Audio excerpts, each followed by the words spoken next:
उसके माँ बाप बचपन में ही मर गए थे। हमेशा गरीबी का जीवन जीने वाली एनी को एक भारतीय प्यार का झांसा देकर भारत ले आया, लेकिन कुछ ही दिनों बाद वह उसे अकेला छोड़कर उसका सारा पैसा लेकर फरार हो गया। ओह गॉड, अब मैं कहाँ जाऊंगा? यहाँ तो मैं किसी को नहीं जानता। अगर वो लड़का मुझे मिल जाए तो उसका मर्डर कर दूं। What do I do now? Any बैठी हुई रो रही थी। तभी एक लड़के शुभम ने कहा, तुम यहाँ अकेली बैठी क्यों रो रही हो? मुझे बताओ, क्या मैं तुम्हारी कोई मदद कर सकता हूँ? एक लड़का मुझे चीट करके इंडिया ले आया। वह मुझसे मेरा सारा पैसा लेकर भाग गया। अब मैं कहाँ जाऊँगा? Very sad. तुम चाहो तो मेरी कंपनी ज्वाइन कर सकती हो। मेरी कंपनी में बहुत से लोग काम करते हैं। तुम्हें अच्छी सैलरी भी मिलेगी और साथ में रहने की जगह भी। शुभम उसे अपनी कंपनी में ले गया और सारा काम समझाया। उसे रहने के लिए उसने सर्वेंट रूम भी दिया। एनी सारा काम सीख गई। शुभम भी उसके काम से बहुत खुश था। उसकी वजह से शुभम को कई बड़े प्रोजेक्ट मिले, जिसकी वजह से कंपनी को बहुत मुनाफा हुआ। 2 साल बाद एक दिन शुभम बोला, एनी, तुमने मेरी जिंदगी में इतनी खास जगह बना ली है कि तुम्हारे बिना शायद मैं कुछ भी नहीं हूँ। क्या तुम हमेशा के लिए मेरी जिंदगी में आ सकती हो? मैं तुमसे शादी करना चाहता हूँ। शादी? You mean marriage? क्या आप जानते हैं कि मैं एक गरीब लड़की हूँ? मेरे आगे पीछे कोई नहीं है, ना घर है ना कोई अपना। ऐसा मत कहो एनी, तुम इस कंपनी और मेरी जिंदगी की मालकिन हो।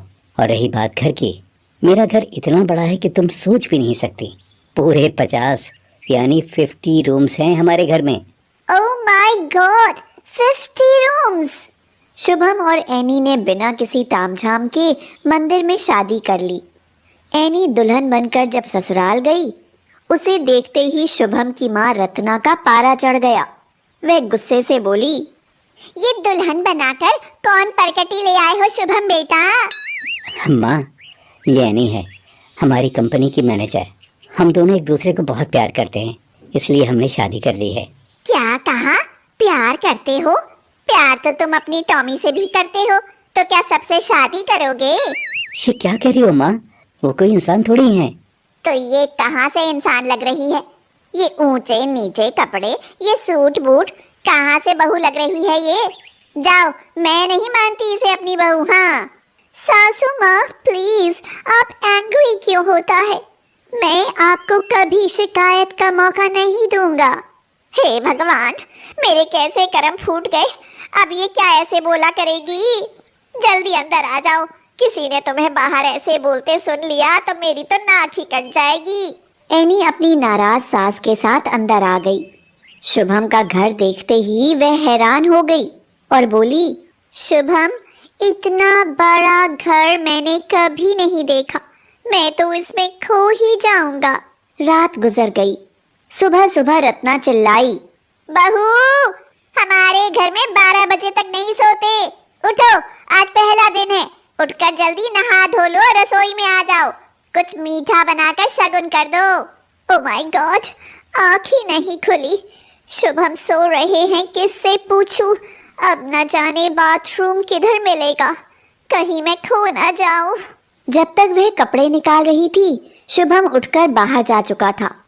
उसने एनी को परेशान घूमते हुए देखकर पूछा, अरे एनी, इतनी उदासी क्यों हो और हाथ में ये तौलिया लेकर कहाँ जा रही हो? I am so disappointed. तुम्हारे घर में बाथरूम नहीं मिल रहा है। अरे क्या तुम भूल गई कि बाथरूम हमारे कमरे में है?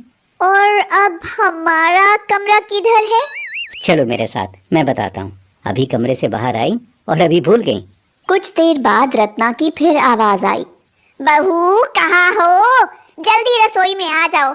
मैं तुम्हारी नौकर नहीं कि नाश्ता भी कमरे में ही लेकर आऊंगी। एनी रसोई में चली गई और चुपचाप रत्ना की मदद करने लगी। सुनो, क्या नाम है तुम्हारा? एनी टेनी। जाओ, अपना नाश्ता कमरे में ले जाओ। एनी बेचारी डरी हुई सी नाश्ता लेकर चल पड़ी, लेकिन किधर को जाए? सब दरवाजे, कमरे, रास्ते सब एक जैसे थे। घबराहट में वह भूल गई कि किधर से आई थी। वह बार बार कमरों में जाती और खाली कमरा देखकर वापस लौट आती। अंत में जो कमरा बचा था वही उसका कमरा था, लेकिन तब तक नाश्ता ठंडा हो चुका था। अरे ये क्या, नाश्ता तो ठंडा पड़ा है। क्या सुबह ही बना कर रख दिया था? चाय भी पानी बन गई है। ये घर बनाने के लिए कौन सा इंजीनियर बुलाया था?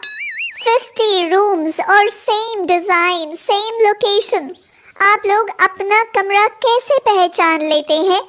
मैं 1 घंटे से हाथ में नाश्ता लिए अपना रूम ढूंढ रही थी।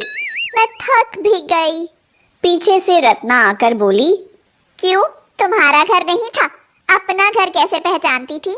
जैसे तुम अपना घर पहचानती थी वैसे हमको भी पता है, लेकिन कुछ देखा हो तब ना। पता नहीं शुभम इस उड़न तश्तरी को कहाँ से उठाकर लाया है। लगता है फुटपाथ पर पली है। माँ, माना कि एनी गरीब है, लेकिन आपको ऐसे नहीं कहना चाहिए। आखिर वो अब हमारे घर की बहू है। 1 सप्ताह बीत गया। रत्ना बोली, शुभम, तुम लोगों ने शादी तो कर ली, लेकिन हमारी भी समाज में कोई इज्जत है, इसलिए मैंने एक बड़ी सी रिसेप्शन पार्टी रखी है।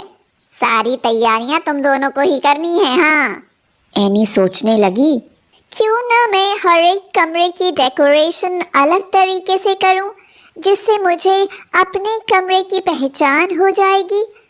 लेकिन इसमें तो बहुत समय लग जाएगा। हाँ, ये ठीक रहेगा कि मैं रूम के गेट पर नंबर लिख देती हूँ। अरे नहीं, कोई हमें पागल समझेगा। ये घर है, कोई होटल थोड़ी ही है। परकटी सुनो, अगर ऐसे ही सोचती रही तो काम कब होगा? जल्दी करो, कहीं ऐसा ना हो कि कमरा ही ढूंढती रह जाओ। हाँ। एनी बेचारी जी जान से तैयारियों में जुट गई। रिसेप्शन का समय नजदीक आ गया। रत्ना भी इंतजार में थी कि उसे एनी को सुनाने का मौका मिले।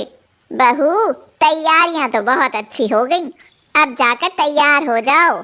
एनी बेचारी अपने कमरे को ढूंढती हुई एक कमरे में गई तो दरवाजा खुद से लॉक हो गया। एनी घबरा कर बोली, अरे ये क्या हो गया? दरवाजा कैसे बंद हो गया? अब मैं बाहर कैसे जाऊंगी? सासू माँ एंग्री हो जाएंगी।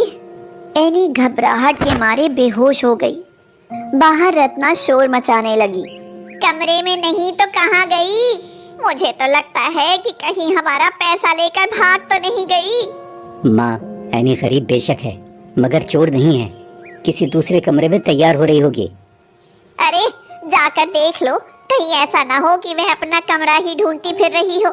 शुभम ने ढूंढा तो देखा कि वह एक कमरे में बेहोश पड़ी थी। उसकी स्थिति देखकर शुभम और रत्ना उसकी तरफ दौड़े। बड़ी मुश्किल से एनी को होश आया। रत्ना ने पूछा, उठो बहू, उठो, तुम्हें क्या हो गया? अगर ज्यादा देर हो जाती तो पता नहीं क्या अनर्थ हो जाता। सासू माँ, दरवाजा अंदर से लॉक हो गया, मैं डर के मारे बेहोश हो गई।